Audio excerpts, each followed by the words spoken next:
예, 20대 대선 이제 26일밖에 남지 않았습니다. 이번 대선 캠페인의 여러 특징 중 하나가요. 그 전에 없던 IT 기술을 쓰고 있습니다. 뭐 이를테면 NFT로 대선 자금 모으기도 하고 메타버스에서 선거 사무소를 열기도 하고. 근데 정작 또 이 제대로 이해하고 또 설명을 할 수 있는 분들이 적습니다. 저도 잘 모릅니다. 그래서 오늘 한판 클래스에서는 메타버스, NFT가 뭔지 아주 쉽게 또 알아보는 시간을 준비했습니다. 모두의 연구소 최고 비전 책임자세요. 그리고 디지스트의 겸직 교수이신 정준 박사님을 모셨습니다. 어서 오십시오, 박사님. 네, 안녕하세요. 예. 네, 반갑습니다. 네, 진중권 작가와 우리 김성희 소장님도 네, 안녕하세요. 네. 요즘 이 관련주에서 가장 대한민국에서 바쁘신 분인데 저희 한판 승부에서 어렵게 모셨습니다. 교수님 요즘 강의 많이 하시죠? 예, 많이 하는데 이제 이렇게 와가지고 뭐 하는 경우가 되게 드물죠. 왜 특별하게 네.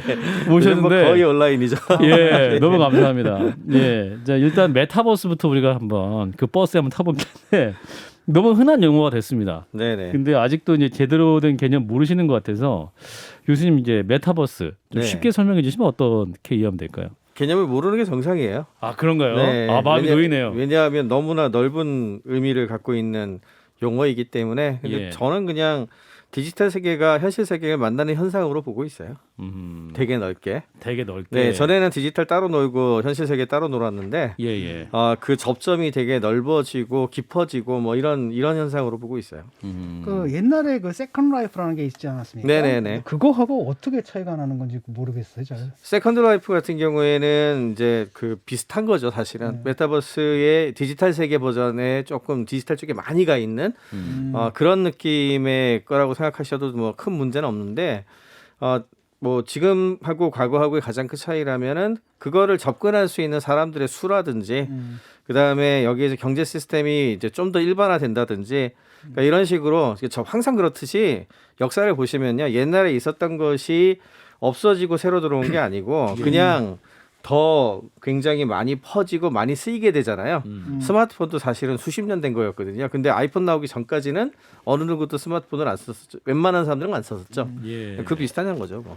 그러니까 옛날에 세컨드 라이프 같은 경우에는 이제 그런 느낌이었거든요. 이제 그 안에 들어가가지고 어떤 가상 세계에다 뭐 건물도 짓고 거기서 장사도 하고 이런 건데 메타버스 같은 경우 그게 아니라 현실이 그냥 현실을 갖다가 또 다른 형태로 여기서 또 재현한다고 해야 되나? 이렇게 중첩돼 있다라는 느낌 같은 그렇죠. 거. 여기서 두 가지 방향성을 다 보고 있어요. 한 가지 방향성은 현실 세계가 디지털 기술을 만나서 강화되고 변형되는 쪽을 하나를 보고 있고, 그게 이제 대표적인 게 뭐 지금 우리 뭐 온라인으로 강의하는 거라든지 아니면은 신입생 환영회도 네네, 그런 거 궤도타운이나 이런 것처럼 이렇게 그 이벤트 같은 걸 여는 거라든지 이런 종류는 현실 세계에 있던 것들이 디지털 세계로 들어가면서 이렇게 확장되는 스타일이잖아요.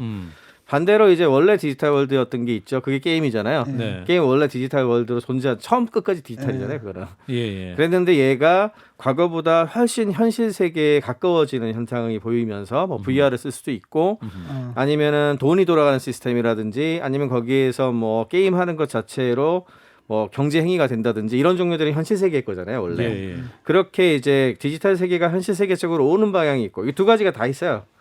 그러니까 현실 세계가 디지털 쪽으로 막 옮겨가는 거하고 디지털 세계가 현실 세계 쪽으로 막 옮겨가서 이거를 어디가 딱 끊어야 될지를 잘 모르게 이게 중첩돼 있는 느낌이라 그래야 되나? 네, 그런 거예요. 네, 이제 유튜브로 많이 나오고 있어요. 피지컬 월드와 디지털 월드, 믹스드 리얼리티 스펙트럼이라고. 저게 이제 예. 마이크로소프트가 사실은 사티아 나델라 이제 대표죠. 예. 사티아 나델라가 이제 입성한 이후에 예. 지금 이제 마이크로소프트가 애플 시가총액을 넘었거든요. 드디어 다시. 그랬을 때 두 개를 중점적으로 얘기를 했는데 한 개가 이제 클라우드라고 부르는 그런 시스템이고 그거는 굉장히 크게 성공을 했어요, 나름. 예. 그런데 왜 이렇게까지 마이크로소프트가 최근에 이렇게 올라왔냐? 마이크로소프트가 최근에 블리자드 액티비전이라는 회사를 인수를 했죠. 네. 그리고 굉장히 유명한 게임 회사입니다. 그리고 그렇죠. 옛날부터 이제 마인크래프트라든지 또는 엑스박스 이런 거에도 투자를 되게 많이 했었거든요. 예. 그러면서 지난 수년간 계속해서 우리 회사는 현실 세계하고 디지털 세계를 이렇게 만나게 만드는 것과 관련된 그 거대한 이 혼합 현실이라고 불렀는데 당시에는 혼합 현실의 스펙트럼 상에 있는 거 그거를 추구하는 회사라는 비전을 그렸었어요. 근데 저 가운데 있는 저기가 메타버스죠. 메타버스. 용어를 바꾸기 시작한 거예요. 아하. 전에는 혼합현실 하다가 드디어 마이크로소프트도 메타버스라는 용어를 쓰기 시작했죠. 혼합현실 이렇게 얘기하면은 더 우리가 쉽게 접근할 수 있고. 혼합현실이 그래도 좀 제일 비슷한 용어 같기는 해요. 근데 예. 그보다는 요즘에는 확장현실이라는 표현을 더 많이 쓰는데 확장현실. 예, 현실이 확장됐다. 그래서 용어가 되게 많아요. 예, 그렇기 때문에 많아요. 예, 구체적으로 그렇게 정의할 필요도 없고 제가 제일 싫어하는 게 이런 거거든요. 정의해서 뭐 할 건데요? 아. 정의해서 정의가 그렇게 중요한 거 아니잖아요. 그러니까 이메일 처음 나왔을 때 그냥 정의할 필요 없이 그냥 네, 써보면 그냥 되는 쓰면 거고. 되는 거지. 메타버스도 그냥 강의할 때 정의할 필요 필요해요. 없이. 네, 강의할 경험하면 되는 거지. 네, 시험 문제 내고 그럴 때 필요할지 모르겠는데 진짜. 네, 교수님들이 네. 필요하시다. 그러면 이제 이게 천하에 쓸데없는 정의 논란이라고 저는 표현하는데 시험을 어떻게 봅니까? 그럼? 네, 시험 안 보면 되죠. 뭐. 점수를 어떻게 줘요? 이제 메타버스 일단은 이제 아바타가 존재한다라고 네, 이제 네, 네. 많은 이제 국민들이 이해하실 것 같은데, 그러니까 네. 그 가상현실 속에 그럼 나를 투영한 아바타가 존재하는 거죠, 그러니까 네네. 메타버스. 그렇게 될 수밖에 없는 게 음. 이것도 뭐 완전하게 정해진 원칙이라고 부르긴 좀 뭐 하지만 예. 제가 이제 그 메타버스를 만드는 과정이라고 한다면 그거에 대해서 제일 잘 정의하신 분이 로블록스란 게임 들어보셨을 거예요. 아마 예. 메타버스 얘기 나올 때마다 네네. 뭐 10대 애들이 뭐 다 하는 뭐 어쩌고 이런 얘기 들어보셨을 거고 우리나라에서도 많이 하는데 예. 그거 만든 창업자가 있어요. 데이브 바스추키라고. 네. 그 양반이 자기네 회사는 메타버스 회사라 그러거든요. 그러면서 이런 걸 만들려면 뭘 만들어야 되는지 알아? 라고 해서 한 8가지 원칙을 제시를 한 게 있어요. 예. 거기에서 한 3개 정도는 완전 필수적이고 나머지 한 5개 정도는 각각의 뭐 세계에 따라서 조금씩 다른 그런 건데 예. 그 3가지 중에 필수 3가지가 뭐겠습니까? 메타버스 얘기하려면. 첫째, 네. 나예요, 나. 나. 네, 예, 내가 디지털 세계에 존재해야 되니까 나의 아바타. 디지털 카피가 필요하겠죠. 아. 이거를 이제 아바타라고 쓰기도 하고 아하. 아바타라는 용어는 메타버스라는 용어가 처음 나온 그 스노우 크래시라는 소설이 1992년에 발매가 됐는데 예. 그 소설 안에 메타버스뿐만 아니라 아바타의 지금 현재적 의미하고 비슷한 용어가 거기 처음 쓰인 소설이에요. 예. 소설의 장면이 지금 또 클립으로 좀 보여지고 있습니다. 네네네. 메타버스라는 단어가 등장한 거. 네네. 그리고 거기에서 이제 그 아바타라는 표현을 썼는데 예. 요즘에는 이제 디지털 미라는 얘기를 하시는 분들도 계시고 디지털. 미, 미. 예, 디지털의 나, 디지털 미. 네네. 예, 그래야 사실 존재가 있잖아요. 그렇죠. 존재가 있어야 세계가 구성이 되니까 예, 예. 나의 이제 카피를 만드는 건데 그걸 근데 디지털은 사실은 아날로그의 나야 어디 가나 나 하나밖에 없는 거지만 그렇죠. 디지털은 뭐 10개, 100개 만들 수도 있는 거 아니겠습니까? 이메일 계정이 예. 여러 개 있는 그런 것처럼 거랑 똑같죠. 메타버스의 아바타도 여러 개 있는 거예요. 여러 개 만들 수 있는 거죠. 메타버스마다 만들 수 있는 거죠. 쉽게 말해서.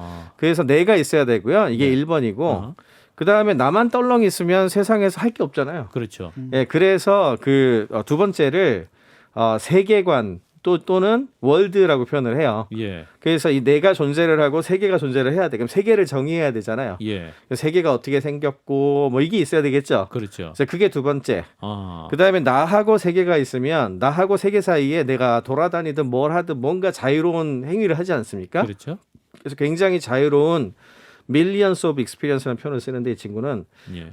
수백만 가지의 경험 예, 어. 그런 거를 할 수 있는 어떤 거를 메타버스를 구축할 때 제일 중요한 원칙이라고 얘기를 하고 있죠. 아하. 그러니까 아바타는 필수가 되죠. 어떤 면에서는 아바타나 내가 존재를 안 하면 그렇죠. 세계에 대한 인식 자체도 안 되는데 안 되잖아요. 그러니까 그건 굉장히 중요한 요소가 그러니까 사실 카톡도 메타버스 아닙니까? 그렇죠. 넓게 보면 그렇게 볼 수 있죠.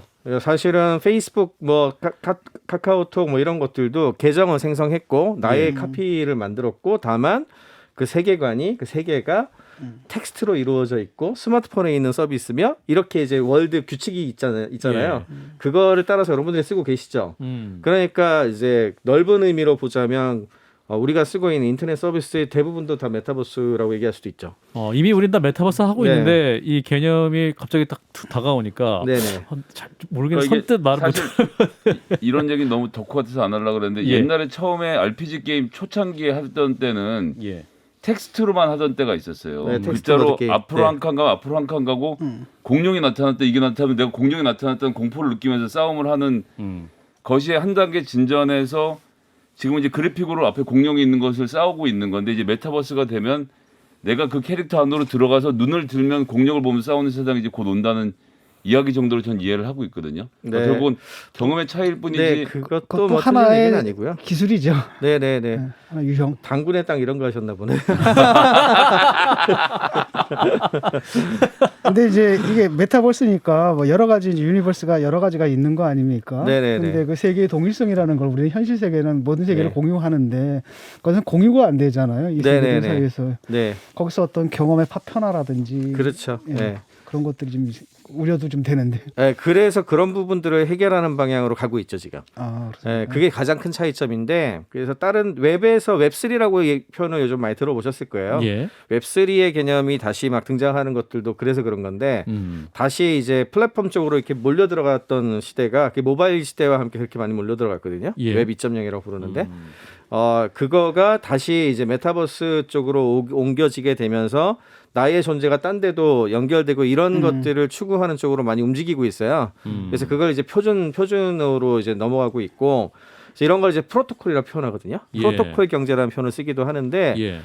그 측면에서 생각을 하면 블록체인 기술 같은 것들도 되게 중요한 요소로 보고 있죠. 그래서 이제 그 최근에 나오는 이제 이런 웹3 같은 게 적용된 게임이라든지 메타버스 같은 경우에는 나 자신의 아바타, 뭐 나 자신의 프로필 또는 뭐 목소리 또는 뭐 아이템 이런 것들을 전부 블록체인에 기록을 하고 예. 그게 딴 데서도 쓰일 수 있게 하는 방향으로 가고 있어요. 아하. 결국에는 이제는 다 커넥션 되는 거죠. 아, 근데 이제- 커넥션이 되기도 하지만 각각의 플랫폼이 자기 시장으로 사람들을 끌어들이기 위해서 익스클루시브로 유지하려고 하는 경향도 그것도 또 있죠. 같이 예, 강하지 않나요? 그런 부분도 있는데 예를 들자면 페이스북 같은 회사가 메타로 이름을 바꿨는데 메타가 어큘러스 생태계를 만들면서 지금의 플랫폼하고 비슷한 작업을 하지 않겠나 이런 걱정을 되게 많이 했거든요. 예. 근데 이제 뭐 인터뷰할 때는 최소한 마크 저커버그가 그 얘기를 하거든요. 오픈 플랫폼으로 해서 예. 모든가 연결될 수 있는 방향으로 기술 도입을 하겠다는 생각을 하고 있고 마이크로소프트도 그렇게 얘기를 하고 있고요. 그래서 다들 오큘러스에 대해서 설명을 조금만 더 해주실 수 있을까요? 네, 오큘러스는 지금 이제 이번에 페이스북 그러니까 메타로 이름이 바뀌었는데 이 회사의 제품 중에서 이제 가상현실 체험. 가상현실 관련된 디바이스 네, 그걸 HMD 예요? 해주는 디바이스죠. 이렇게 네네 애플 맞습니다. 디스플레이죠. 예, 그게 근데 판매량이 지금 엄청나게 뛰고 있어요. 그러니까 이제 옛날에 아이폰 판매량을 거의 따라가고 있는 상황이거든요. 이렇게 예. 아이폰도 2007년에 나와서 2008년, 2009년, 2010년 이렇게 쭉쭉쭉 올라가는데 예. 그 올라가는 그래프를 거의 그대로 따라가고 있고 이번에 페이스북 메타의 주가가 한 20% 빠졌잖아요. 예. 20% 빠진 게 이 그 오큘러스 같은 이 제품군 또는 거기에 쓰이는 앱 같은 것들이 판매가 덜 돼서 빠진 게 아니에요.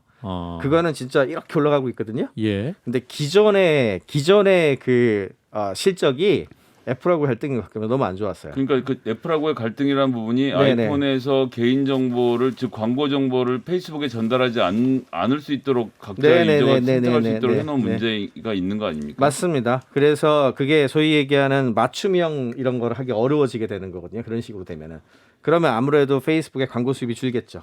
여러 가지 면에서 이제 그런 게 타격을 준 거지. 오큘러스라든지 이런 메타버스 전략 같은 게 안 돼서 그래서 뭐 이렇게 떨어진 건 아니에요. 그래서 다른 한편에서는 더 이상 아이폰을 쓰지 않고 페이스북을 할 수 있도록 오큘러스를 머리에 뒤집어 씌우려는 게 아니냐 이런 얘기를 하는 그런 사람들도 것도 있던데요. 충분하게 생각을 하고 있고요. 근데 사실은 이게 한 20년 정도 주기로 이렇게 바뀌어요. 네, 지금 잘 생각해 보시면 이게 저는 이걸 산업 패러다임 시프트로 보고 있기 때문에 예. 산업 패러다임 시프트로 바라보게 되면은 소프트웨어만 바뀌지도 않고 서비스만 바뀌지도 않고 하드웨어만 바뀌지도 않고 다 같이 바뀌어요. 원래 다 같이 바뀌는 거죠. 그래서 예를 들자면 첫 번째 20년은 80년대 후반에 PC가 보급이 되고 PC가 뭐 거의 모든 사람들한테 보급이 된 게 80년대 후반부터 90년대 후반까지 이제 그 정도쯤에 많이 보급됐거든요.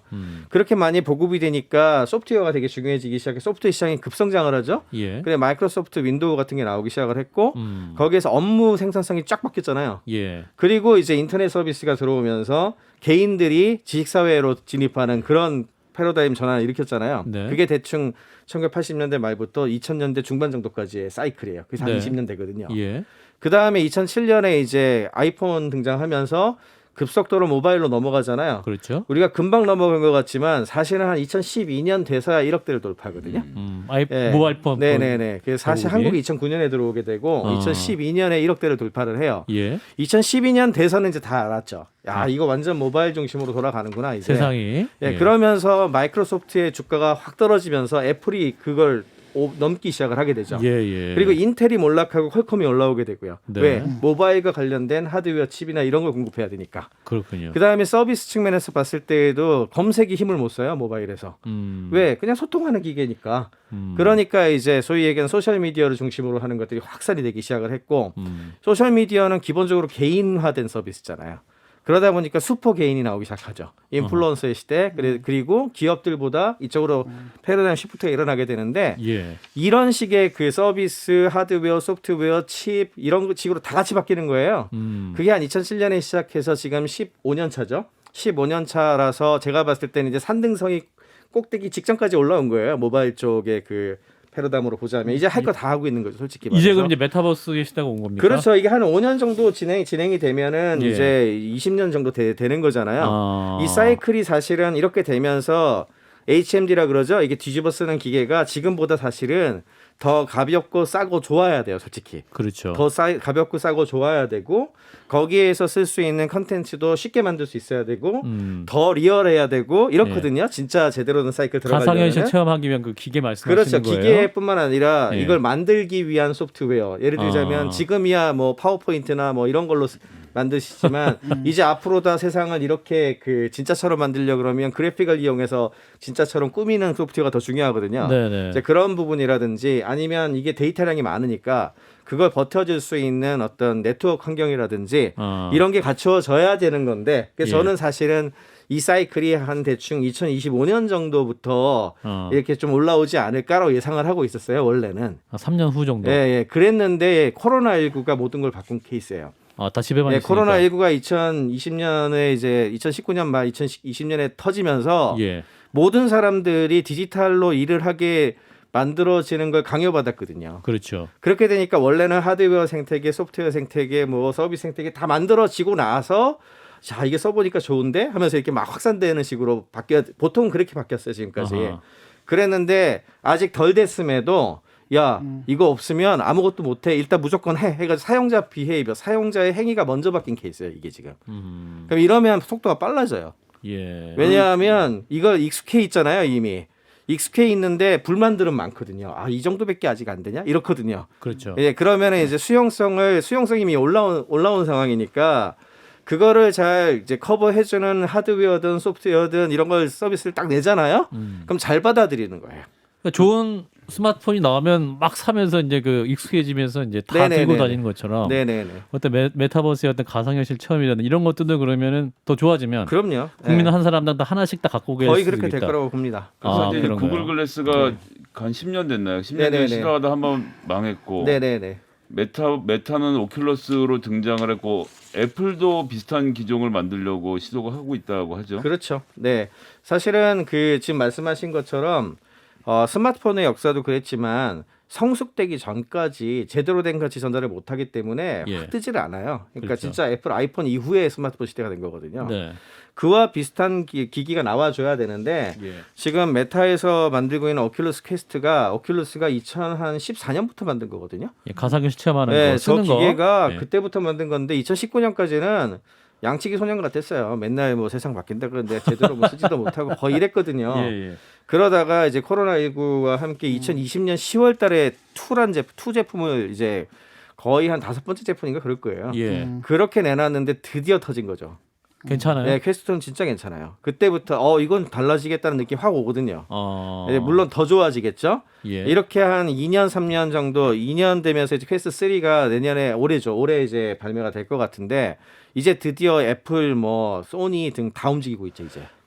이제 뭐 시장이 보이니까. 교수님만 네. 해보셨을 것 같고 저희는 한 번도 안 해봐가지고요. 네네. 그런 거 이제 써가지고 하면 어떤 거를 할 수 있는 겁니까 그러면? 별거 다 할 수 있어요. 진짜 뭐 회의, 일도 할 수 있고요, 회의도 할 수 있고, 사랑. 심지어는 코딩 같은 거 하는 친구들도 있다고 그러더라고요. 프로그래밍. 아 그걸 쓰고 쓰면 이 허공에 모니터 7개씩 띄우고 키보드 인식 되거든요. 그거 보고 막 작업을 할 수 있군요. 예, 가상 꽂아가지고 사무실에서 뭐 그렇게 일하는 친구들도 있다 그러고 또 아하. 영화도 봤고요. 영화관 같은 느낌 나거든요. 그러니까 이게 진짜. 시신경을 자극하는 네. 거니까 눈앞에 쓰는 것임에도 불구하고 앞에는 영화관 같은 스크린이 펼쳐져 있는 것 같은 기분이 그렇게 들게 느껴져요. 만들어주는 건 거죠. 해보시면 금방 알 수 있는데 이게 이제 사실 뭐 옛날에 HMD 같은 게 나오니 굉장히 오래됐지 않았습니까? 오래됐죠. 근데 이제 그때만 네. 해도 솔립시스트였어요. 약간 네네. 유아론적인 네네. 내가 어떤 세계에 들어가서 네. 그런데 이제는 그게 아니라 내가 딱 들어가서 어떤 상대를 보고 네네. 그 나의 아바타가 상대에게 보이고 네네. 그다음에 우리 둘이서 제3의 옵젝트를 같이 지시하거나 뭐 그걸 조작을 가할 수 그렇죠. 있고 네.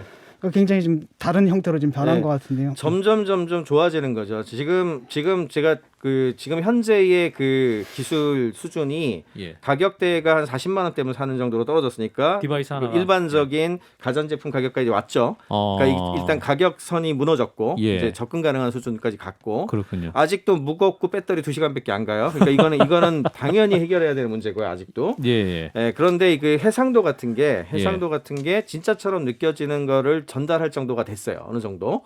그래서 이건 진짜 다르구나 느낌이 확 와요. 그냥 그 옛날부터 했던 사람도. 그렇군요. 예, 그래서 그 정도 왔고 이제 다만 아직까지도 모자란 부분도 되게 많거든요. 예, 그러니까 이거는 디바이스 경쟁이 일어나면서 이제 또 점점 좋아질 거라. 다음 대선은 그러면 그 선거 운동도 메타버스에서 100만 명 모아놓고 할 수도 있겠네요. 그럴 수도 있겠죠. 2025년 그렇다고 해서 저는 이제 지금 당장 사라 이런 얘기 절대 안 드리는 게 원래 이게 경쟁하면서 좋아지잖아요. 아까 그렇죠. 아까도 말씀드렸듯이 예. 애플 제품 나오고 소니 거 나오고 뭐 삼성도 준비하고 있는 것 같고 예, 이게 나오기 시작을 하면 예. 이게 경쟁에 의해서 더 좋은 것들 나올 거거든요. 그렇군요. 네, 요즘 그래서 조금 더 기다리셔도 그 되지 옛날에는 않을까. 그 HMD 딱 쓰고 이렇게 딱 하면 이제 네. 그 그림 망가지고 네네. 이랬는데 요즘은 그 실시간성 네, 거의 100% 되고요. 네. 그 다음에 올해 나오는 제품들의 특징 중에 하나가 뭐냐면 소셜을 되게 강화할 것 같거든요. 소셜, 그러니까 사람들이 실제 모여서 하는 메타버스 각자 자기 세계에 있지만 진짜처럼 같이 있는 것처럼 보이게 하는 예. 이 부분을 굉장히 강화할 것 같은데 지금도 이쪽 디바이스들이 잘 되지만 지금은 뭐가 안 되냐 하면 눈 맞추기 같은 게 되게 중요하잖아요. 우리 아이 사람들이. 컨택. 그게 되게 중요하잖아요. 예. 근데 이번에 나오는 대부분의 제품들이 퀘스트 3도 그럴 것 같고 애플 거도 그렇고 안쪽에 카메라들을 다 달아요. 그래서 눈을 다 추적할 거래요. 네, 그러면 이제 눈 움직이고 이 아이 컨택 같은 걸 다 할 것 같거든요. 예. 그 언캐니밸리 이론에 따르면은 이게 아이 컨택이 안 되면은 이게 섬뜩하게 느껴지거든요. 네네네. 그래서 그 부분이 강화되게 되면 되게 중요한 킬러 소프트웨어나 서비스 분야가 아마도 이 그 소셜한 거 쪽이 되게 중요해지지 않겠나 그렇게 예측하고 있죠. 이 부분이 강화되게 되면 제가 생각하기엔 그러니까 사무실 메타버스로 옮기는 게 가능해지는 게 출근 안 해도 되겠네요. 사용자 입장에서 노동자가 모니터를 주시하고 있는지를 모니터링할 수 있거든요. 그거 무섭다. 근데 뭐 예. 이미 그러고 있어요. 이미 그렇게 안 해도요. 제가 최근에 제일 재밌는 얘기 들은 게 이제 게더타운이라고 하는 프로젝트가 있는데 그 진짜 옛날에 이것도 덕후 같을 좀 그렇지만 바람의 나라 같아. 바람의 나라 아세요?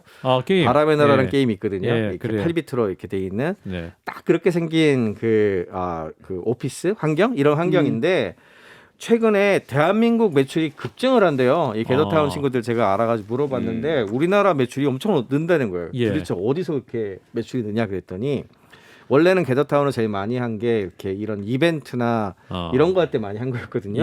오피스 환경이 그렇게 많이 된답니다. 그게 왜 그게 돈이 돼? 그랬더니 이게 유료 환경인데 사무실 진짜 꾸며놓은 거예요. 자기네 회사 사무실처럼 재택을 할 때 자기 자리들 다 있고요. 거기 가서 앉으면 수석 체크가 되는 거예요. 그렇지. 옆 사람 얼굴들 다 뜨고요. 목소리 다 보이고 그래서 일하는 소리 다 들린대요. 그래서 제가 약간 씁쓸했어요. 왜냐하면 역시 대한민국은 회사들이 어떻게든 아직도 원격 재택을 함에도 불구하고 이 회사들이 얘네들 없어요. 진짜 노는 거 아니야? 뭐 이거에 대한 것들을 하는 거 아니지? 근태를 보는 거 아닙니까 이게? 이제 그런 부분들이 있어요. 그러니까 지금 이미 그렇게 하더라고요. 그러니까 사실은 옛날에 이제 그 가상 환경에 들어간다는 게 좀 유희적인 개념이었는데 이제 일종의 그 노동하고 결합이 돼 버린 거죠. 네네.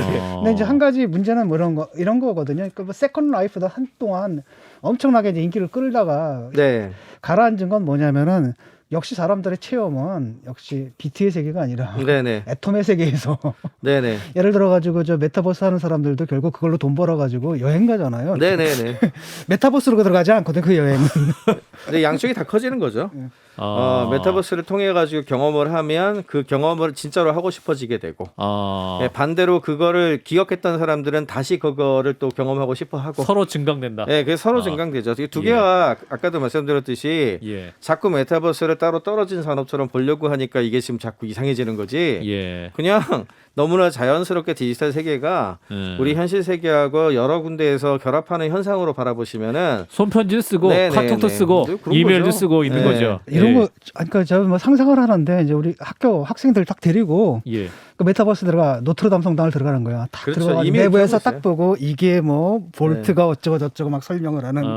저는 실제로 네. 이제 그런 경험을 좀 많이 해본 게 그 코세라라고 하는 이제 온라인 강의 플랫폼이 있거든요. 예, 거기서 예. 반더빌트 대학교라고 있는데 예. 그 영문학과 교수님이 예. 그 RPG 게임의 문학사를 가르치시더라고요. 어허. 60대 노인께서 노 그렇군요. 교수님께서 예, 예. 그래서 이제 3대 원전을 딱 얘기를 하시면서 그게 이제 뭐 그림 동화 그다음에 아더왕 전설하고 뭐 이런 것들이거든요. 예. 근데 그 중에 제일 중요한 게 톨키인이라는 사람의 반지의 제왕 월드가 있어요. 그렇죠. 예. 그래서 그 강의를 어느 정도 한 다음에 갑자기 그 반지의 제왕 온라인 게임이 있거든요. 아하. 네, 거기로 다들 접속해서 들어오라고 그러더라고요. 어. 들어갔더니 그 반지의 제왕 월드를 돌아다니면서 이게 말이야 그 마법서고 저 성이 그 성이고 아. 예, 돌아다니면서 다 설명을 하시더라고요, 진짜. 야. 예, 그렇게들 해요. 아하. 이게 이상한 게 아니에요, 이제. 그러니까 그렇군요. 뭐 외국 따로 갈 필요 없이 진짜 수업 시간에 그냥 예컨대 프라도 미술관이다 여기 가면 뭐가 있다 뭐 인상주의 막 설명하고 네. 이런 게 참 빨리 됐으면 좋겠어요. 네. 그래서 그 프랑스에 있는 그 기업인데 유비소프트라는 게임 회사 있거든요. 예. 이 회사가 이제 그 어쌔신 크리드라고 엄청 유명한 게임을 만들었는데 예. 노트르담 성당. 예, 맞습니다. 그 게임에 그 노틀담 성당을 아주 기가 막히게 재현을 해서 만들어 놓은 게 있었어요. 예, 예. 그랬는데 잘 아시는 바와 같이 노틀담 성당이 불타서 불났잖아요. 없었잖아요. 아. 그래서 이제 이 회사가 프랑스 회사거든요. 예. 이 회사가 이 문화재가 날아가서 참 안타까운 그런 걸 딱 생각을 해서 아하. 그 노틀담 성당을 게임을 하지 않아도 가서 이렇게 경험하고 할 수 있는 그런 거를 했었거든요. 지금도 하고 있는지 모르겠는데 그래요. 이런 것도 가능한 거죠. 메타버스 얘기하니까 그 영화 레디 플레이어 원이라는 영화가 생각이 나는데 그게 이제 실제로 어떤 그 쓰고 어떤 가상현실 화면에 나가고 있는데 네. 실제 상황과 또 이제 가상현실에서 이제 그 막 전투도 하고 막 그랬거든요. 근데 네네. 그게 이제 어떤 체감 수준이 그러면 네. 이제는 실제 우리가 오프라인에서 느끼는 그런 느낌과 거의 유사해지는 수준까지 눈물도 흘리고 그렇죠. 그렇게 네. 되는 수준까지 간다는 건 거죠. 네, 이게 이제 시장이 커지면 예. 당연히 액세서리들이 점점 많아지니까요. 아, 예를 들어 PC가 처음에 보급되지 않았을 때 마우스도 없었거든요. 그렇죠. 마찬가지로 하드디스크도 만들고 이렇게 되잖아요. 그거 비슷하게 지금이야 이제 고글 요거 하나 쓰고 비전만 보고 손만 트래킹 하거든요. 예. 요 정도지만 당연하게도 이제 진짜 뭔가 해보고 싶어 그러면 이제 수트 안 나오겠습니까? 다 수트 나올 수 있고 그렇군요. 아마도 저 상체 수트, 하체 수트 따로 팔겠죠. 예, 그리고 이제 사람들이 뛰거나 걷거나 뭐 이런 것들도 필요하다 그러면 그거를 할 수 있는 어떤 트레드밀 같은 이 뛰는 기계 있잖아요. 아하. 그런 것들 연결되는 뭐 것도 나올 수 있고 이미 신발은 예. 나왔던데 바닥에 롤러를 달아서 제자리에서 걷는데 마치 앞으로 걸어가는 그렇죠. 그런 예. 기분을 느끼게. 전에는 쓰잘데기 없는 제품처럼 보이나 예, 이게 이제 그 기본적으로 그 관련된 마켓이 커지면 그 다음엔 그게 쓰잘데기 없는 마켓이 아니라 진짜 옛날에 무슨 지금 하드디스크라든지 웹캠 같은 거 사셨겠습니까? 그렇죠. 안 사지? 그거랑 네. 똑같아요. 그냥 비행 면허 딸 때 그 시뮬레이터 안에 들어가거든요. 원래 그 교육용으로 띄울 수는 없잖아요 비행기를. 그 안에 딱 들어가는데 그게 더 어려워요. 그래요. 우리 방송사는 그러면 이러한 메타버스 현실 속에서 우리는 그럼 어떻게 살아야 되죠? 청취자들이 이제 직접 이 방송을 느낄 수 있는 그런 공간도 우리가 또 마련하고 이런 또 비전도 꿈꿔야 되는 거네요. 다 잘 적응하고 계시잖아요. 아 그런가요? 예, 지금 생각해 보면 지금 이런 식으로 유튜브로 나가게 하고 예. 뭐 꼭 지금 방송사라고 부르는 뭐 전파 따가지고 하는 그런 일만 하고 있지 않으시잖아요 이미. 예. 세상 그렇죠. 변화에 다 대응해서 사시는 거와 마찬가지로 대응 안 하면 죽을 거니까 아마 하시게 되겠죠. 뭐 실시간으로 청취자 지금 질문도 이거 왜 받고 지금 왜 하고 대답하고. 계세요? 똑같이 뭐. 예, 그래요. 알겠습니다. 자, 메타버스 이야기 하고 있는데요. 청취자 여러분들 질문 많이 해주시네요. 4829님은 메타버스 설명 듣다 보니까 영화 소로게이트가 생각난다라는 말씀 주셨고 이동일 씨는 영화 매트릭스가 먼저 가상 세계를 보여주지 않았나 하는 생각이 든다라는 말씀 주셨습니다. 예, 메타버스는 정말 세상을 바꿀 것이다라는 생각이 드는데 또 잠시 후에 NFT 이야기로 이어가겠습니다. 네, 뉴스와 교양의 만남 한판 클래스 함께하고 계시고요. 오늘은요 모두의 연구소 최고 비전 책임자이자 디지스트 겸직 교수하고 계시는 정준 박사님과 함께 미래 이야기 하고 있습니다. 잠깐 그 NFT로 넘어가기 전에 네네, 한 가지 교수님. 질문을 좀 드리고 싶은데 이게 이제 가상이 이제 현실로 오고 현실이 가상으로 네네. 가면서 문제가 되는 건 뭐냐면 그 메타버스에서 성범죄를 당했다는 보도가 있던데 네네. 이건 도대체 어떻게 된 겁니까? 그거야 뭐 사람들이 그 아바타에 대한 동질감이라든지 정서적 그런 게 이제 결합이 되면 있을 수 있는 사건 같아요. 그러니까 아바타가 네. 아바타를 네, 그런 거겠죠. 성추행하고 네, 이런 그런 걸 텐데 우리가 이제 거기에 동화되지 않는 사람 입장에서는 뭐 그렇게까지 그게 대단한가라고 생각하실 수 있겠지만 아하. 사실 이제 가끔 그런 얘기를 제가 해요. 이제 반려동물도 그렇고 남자들이 여자에 대한 것에 대한 것도 그렇고 네. 인종도 그랬고 과거에는 진짜 사람조차 이렇게 물건 취급하듯이 했던 시절이 있었잖아요. 예. 그리고 동물이라고 하는 것은 그냥 잡아먹는 거지 이렇게 생각했던 시기가 있잖아요. 예. 근데 지금은 안 그렇게 됐지 않습니까? 예. 그와 비슷한 것 같아요. 이게 사이버 세계 예, 아바타도 이제 사람들이 대부분 그런 동질성을 가지게 되고 그거에 대한 감정을 그렇게 가지기 일체화시킬 수 시작을 하면 있다. 그러면 인지가 그렇게 바뀔 수 있겠죠. 그럼 새로운 윤리적인 문제 또 법적인 문제가 발생할 그렇죠. 수도 있고 예. 또 그 안에서 또 뭐 네네. 메타버스 경찰이 있어야 되나? 당연히 그렇죠. 그래서 아까 말씀드린 로블록스의 8가지 중에 3개만 말씀드렸잖아요. 예. 그 중에서 이제 로블록스 같은 경우에는 애들이 많이 쓰지 않습니까? 그러다 보니까 제일 중요한 원칙 중에 civilly and safely라는 표현이 들어가요. 그러니까 사람들의 어떤 윤리의식, 왜냐하면 그 세계에서도 시리즌이잖아요. 예. 시민이잖아요. 그 예. 시민으로서 윤리의식, 그 다음에 부모님들이 걱정을 엄청 하거든요. 애들이 그렇지. 많이 쓰니까. 예. 그 부모님들이 커뮤니티처럼 들어와서 아하. 네, 거기 위원회 같은 거를 통해서 하고 거기에 이제 경찰도 있고 뭐 이렇게 아하. 돼 있어요. 이제 그런 아. 식의 것들을 엄청 신경을 많이 쓰는 메타버스 월드도 있고. 근데 뭐 예방하고 네. 피해를 또 어떻게 보상받고 뭐 이런 방법이 지금 없지 않습니까? 네, 현실에서는? 그렇죠. 근데 그런 부분들에 대한 것들 약관으로 처리를 하거나 그럴 거고요. 아까 지금 저는 이렇게 말씀드렸지만 로블록스는 그렇지만 예를 들어서 뭐 GTA라든지 포트나이트 같이 총 싸움하면서 사람 죽이고 다니는 메타버스 있단 말이에요. 예를 들어서 거기에 경찰들이 있으면 어떻게 되겠습니까? 그 세계가.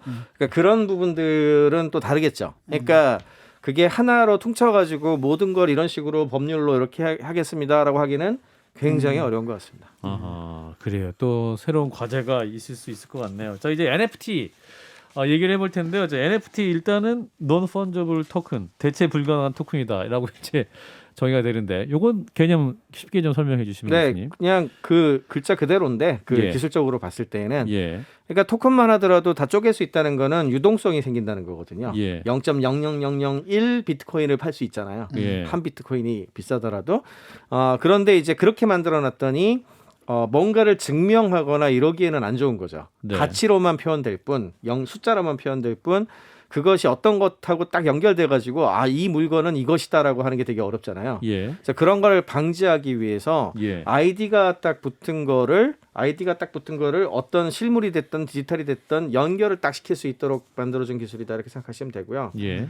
그러니까 이게 어떤 경우에는 디지털 증표 같은 식으로 쓰이고 있고 어디서는 회원권처럼 쓸 수도 있고 누군가는 어디서는 디지털 아트 같은 것들도 복제 불가능한 어떤 그런 특징을 가지게 만들려고. 네. 왜냐하면 고유 번호가 딱 붙으면 그 부분은 이제 딱 어디에 위치하고 이거에 대한 기록들이 남아 있으니까 예. 그거가 누구한테 소유가 됐다는 걸 증명할 수 있게 된 거죠. 현실에 존재하는 건 아닌데 네네네. 디지털 상으로 존재하는 자산이 되는 거고. 그렇죠. 근데 그걸 누구나 다 볼 수 있고요. 누구나 다 블록체인상에 볼수 기록이 있고. 되니까 투명하게 누구나 다 볼 수 있는 장부가 열람이 되는 거죠. 그러니까 좀 더 쉽게 이야기하면 어떤 유명한 사진 작가가 네. 디지털 사진기로 사진을 찍어서 그걸 온라인에 하나로 올리면서 네네. 그거를 팔 때 거기에 지금 말씀하신 NFT가 붙으면 네네네. NFT가 붙은 사진과 붙지 않은 사진은 구분이 된다는 거죠. 그 사진을 그렇죠. 복사를 네, 해도 네, 원본에만 NFT가 붙어 있다는 말씀이신 원본이 거죠. 누구 건지는 알 수 있는 거죠, 정확하게. 그리고 누구한테서 누구한테로 넘어갔는지가 모두가 기록이 되고 아하. 그걸 거래할 수 있는 플랫폼들이 등장을 하고 아하. 요래된 거죠. 그게 그래서 1,000만 원에 팔렸다라고 하면 1,000만 원에 산 사람이 네네.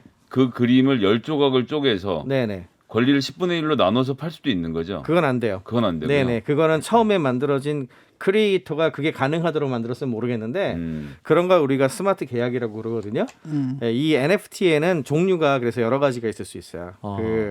그 일종의 스마트 계약에 해당하는 컨트랙이라고 그러는 종류가 네. 표준 형식으로 해서 여러 가지가 존재를 하거든요.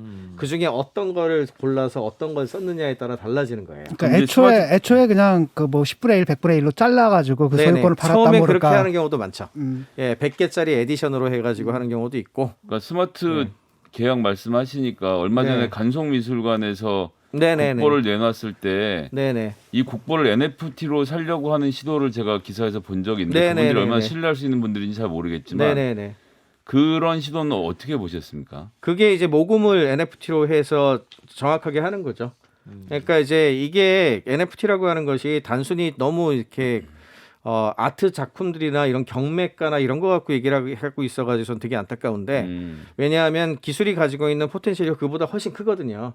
지금 말씀하신 것도 결국엔 어떤 종류냐 하면은 내가 간송미술관에 저거를 사야 되겠으니 지인들한테 연락해서 내 계좌에다 얼마씩 쏴줘. 예, 이렇게 하는 거하고 비슷하단 말이에요. 근데 그때 그 사람은 진짜 믿을 수 있고 그다음에 그에 대한 것들이 내 돈이 어디에 어떻게 돼 있으며 어떻게 회수가 되고 이런 부분들에 대한 것들의 보장을 할 수가 없이 그 사람 믿어야 되잖아요, 지금 그냥. 그렇죠. 근데 이제 NFT 같은 경우에는 아까 말한 스마트 컨트랙트를 어떤 식으로 하느냐에 따라 다르다 그랬죠. 야, 이 경우에 그걸 발행을 해서 산 돈을 가지고 와서 이걸 어느 정도 이상이 되면 입찰에 들어가서 사갖고 와서 이걸 나눠서 이제 가도록 그 권리증을 구성을 해가지고 전 세계 공포하는 거거든요. 쉽게 말하자면. 근데 그게 미달했거든요. 60%인가 아마 하고 나서 미달했을 때에는 돈 낸 사람들한테 모두 환불 조처가 자동으로 되는 어떤 그런 부분들을 걸어놨거든요. 그러니까 미달되니까 다시 다 돌아갔죠.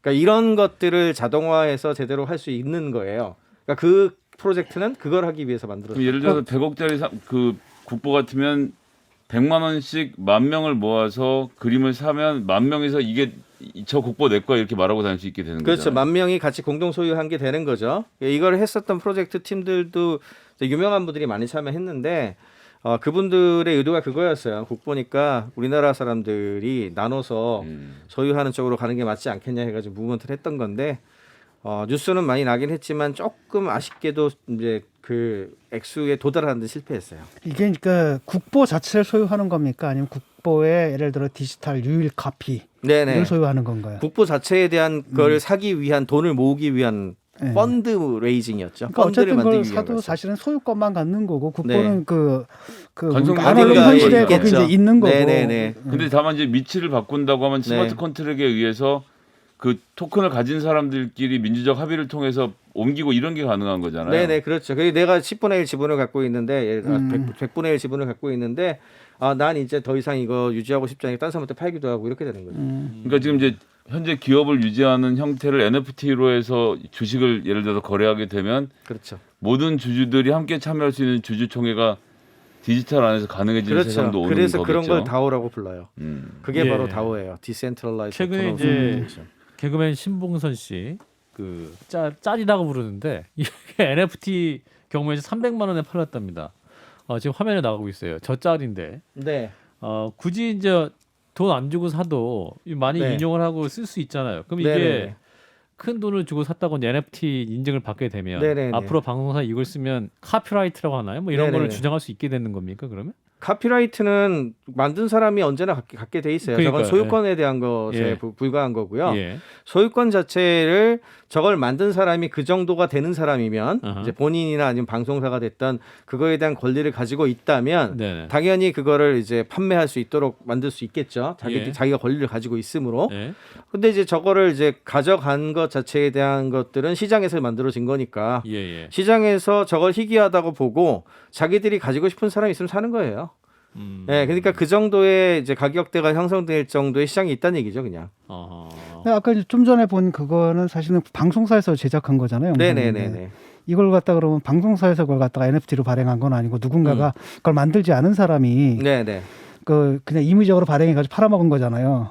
저게요? 아닐걸요? 아닌가요? 네, 아닌가요? 저거 방송사에서 공식적으로 한 걸로 저는 알고 공식적으로 있습니다. 한 예, 겁니까? 예, 그러니까 신동선 네, 씨가. 그런 그런 경우가 식으로 종종- 한 것들은 안 팔려요. 아, 그래서 그렇구나. 아니 왜 종종 그런 얘기가 사실 나와서, 사시려고 하는데 사기를 당하면 저기 사기를 당하는 거죠. 사기구나. 만약에 네. 샀다 그러면. 네, 근데 이제 작가님이 여기 NFT에 자기 그 지금 클라이가 됐던 아니면 뭐 이더리움이 됐던 갖고 있어요. 그래서 그 어쨌든 그걸 돈 내고 사는 거랑 비슷한데 이게 진짜 원본자가 준 게 아닌데 사시겠습니까? 안 사지. 그럼 영원이 되는 거죠. 그게 블록체인 기술을 바탕으로 지금 이제 이 NFT 네네. 기술이 이 준용이 되는 거고. 네, 예, 블록체인이 밑에 깔려 있는 거고요. 예, 예, 그 예. 위에서 동작하는 여러 가지 변형 중에 하나예요. 그러네요. 청취자분들이 잘 이해하고 계시죠, 여러분? 자, 한판 승부 여러분 질문을 좀 하시면 좋겠고 교수님도 그러면 NFT를 이용해서 뭔가 만드신 게 있으세요? 저는 직접 제가 만든다기보다는 예, 예. 이제 아까 말씀드린 것처럼 이게 이제 우리 사회를 크게 바꿀 기술이라고 생각을 해요. 그렇기 때문에 예. 여러 가지 방식으로 실험하는 프로젝트들을 도와주고 있어요. 어드바이저 하고 있는데 예. 예를 들자면 뭐 트레저스 클럽이라고 해서 이렇게 큰 기업들하고 주로 콜라보레이션을 되게 많이 하는데 예. 자기들이 가지고 있는 어떤 스토리라든지 세계관 같은 거 있잖아요. 예. 이런 부분들을 조금 더 확장해서 새로운 테마파크 메타버스에서 테마파크를 만든다든지 이런 쪽에 하는 것들 뭐 이런 것들도 있고 예. 그리고 뭐 예를 들어서 우리나라 제품을 가진 제조기업들 같은 경우에도 이 분야에 요즘 관심을 많이 갖고 있는데 예. 왜냐하면 제조기업들이 물품만 팔고 나서 사실은 고객 로열티를 획득하기가 진짜 힘들어요.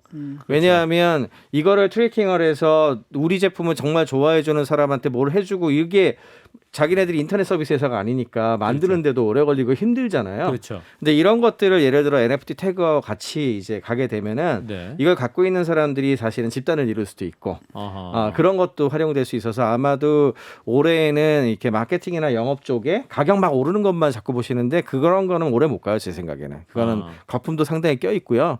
가격 엄청 올라간 것들 앞으로 더 오를 거야 이런 거는 옛날에 우리 ICO 이런 거 할 때 그 토큰들 이상하게 올랐던 거 기억나시죠?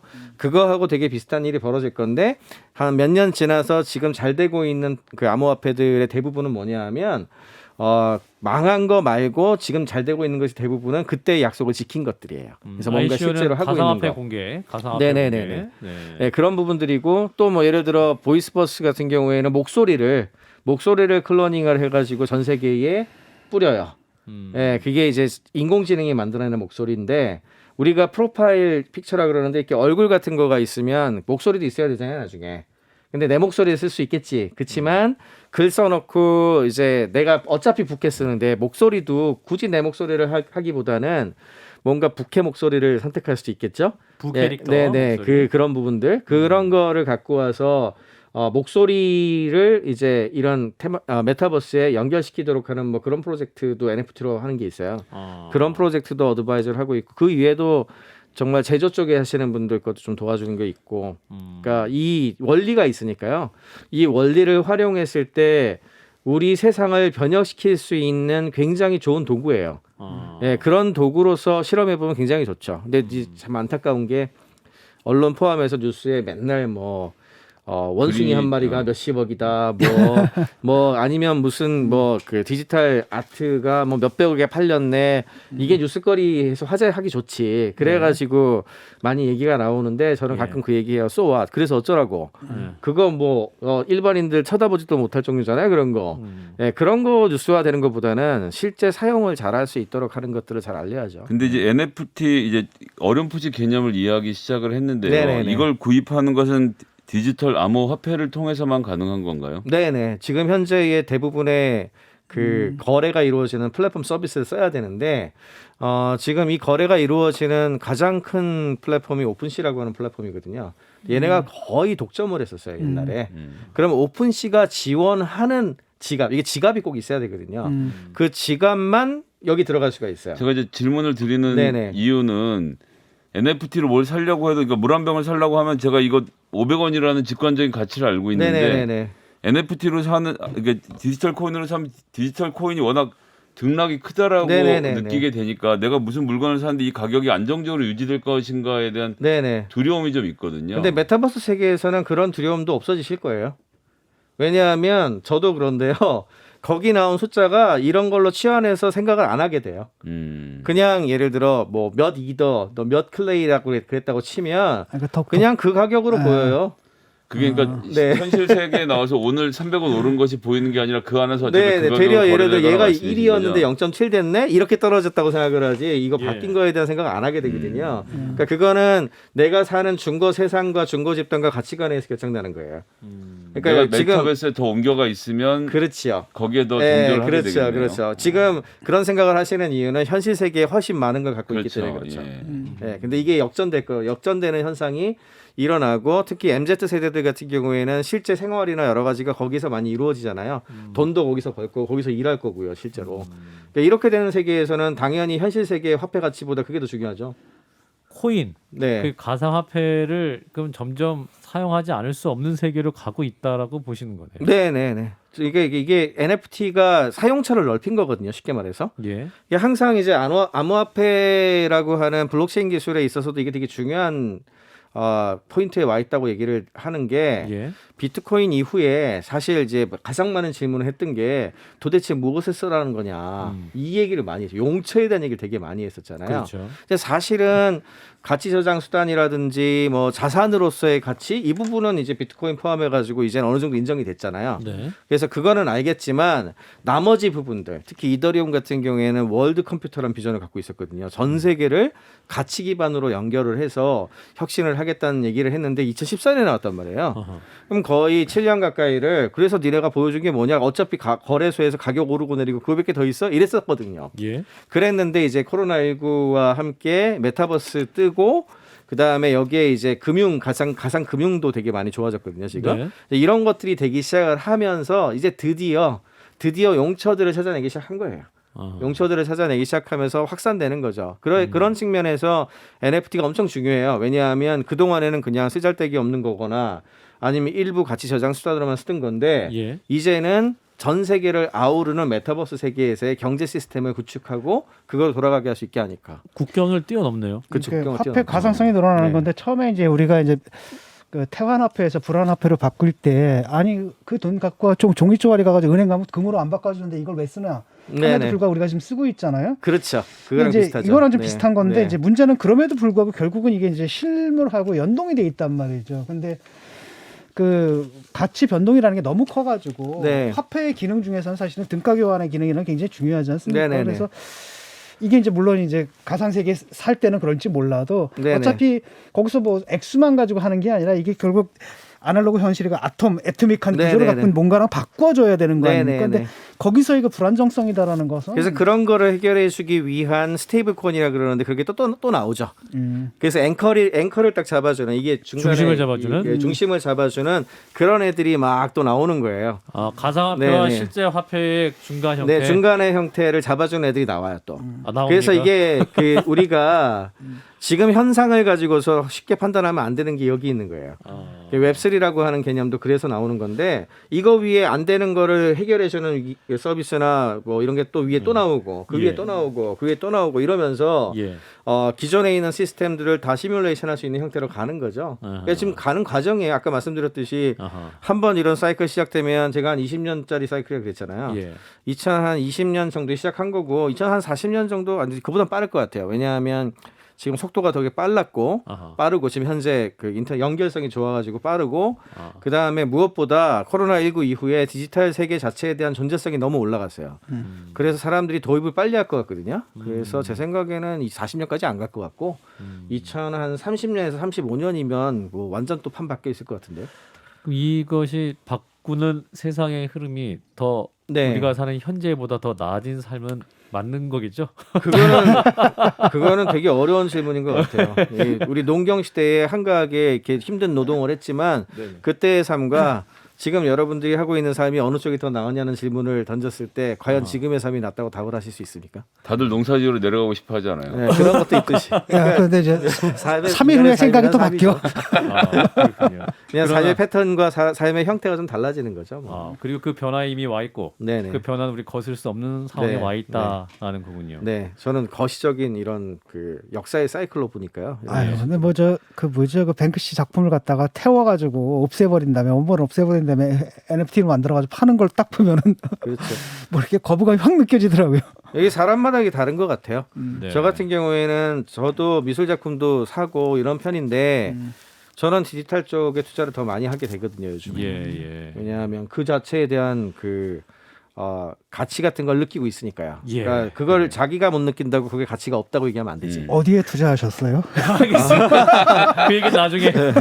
예, 우리 청취자 여러분, 메타버스 NFT 세계에 대해서 오늘 좀 함께 공부해봤는데요. 좀 많은 도움이 되셨길 바라겠습니다. 함께해 주신 분 모두의 연구소 최고 비전 책임자이자 디지스트 겸직 교수세요 정지훈 박사님 고맙습니다. 네, 고맙습니다.